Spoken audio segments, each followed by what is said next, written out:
So I just wanted to do a quick clarification on my last video about interpreting others, especially your spouse, charitably, or at least benignly. So if someone, causes you pain, or even says something you don't agree with, right? Interpreting their intention as not intending what's bad, okay, intending to hurt you, is not the same as saying nothing, right? You could still, if it's just somebody and you're having an intellectual conversation, state your point of disagreement, or if it's your spouse and they do something that causes you pain, you can still tell them, and you should still tell them, hey, when you said this, that hurt. But there's a difference between, oh, you always do this, you never do that, or, oh, you were definitely trying, you definitely meant to hurt me when you did this, versus, hey, when you did that, you may not have intended to hurt me, but you did. Can we talk about that?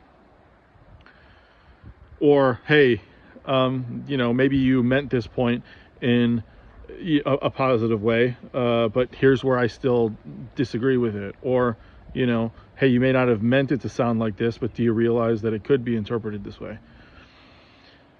You see how that's different than assuming that they're coming from a bad place? So that's one point I wanted to make. Number two, this applies generally and especially early on, okay? If that person, even your spouse, continues to disrespect your boundary or continues to cause you pain despite having talked about it, now maybe you have a different situation, okay?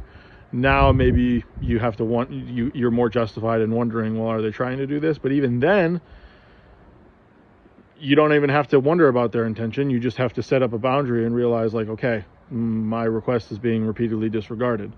Dr. John Deloney from Ramsey Solutions says that behavior is language, right? And if after you try to talk to somebody about something, they continue to disregard what they say, then yes, you have to take the appropriate action and set the appropriate boundaries and, look out for your best interest. And then, maybe you can assume that they're coming from a bad place. But that's after repeated either disregard of your request or just continuing to do something.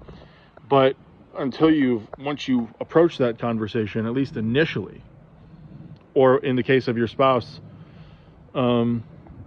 ordinarily, it's best to assume that they're not necessarily trying to hurt you by what they did. At the same time, that becomes the basis for your conversation. Hey, when you said this, when you did this, that hurt, or that made me feel such and such. Can we talk about it? I hope that helps you have better conversations with all the relationships in your life, and especially with your spouse.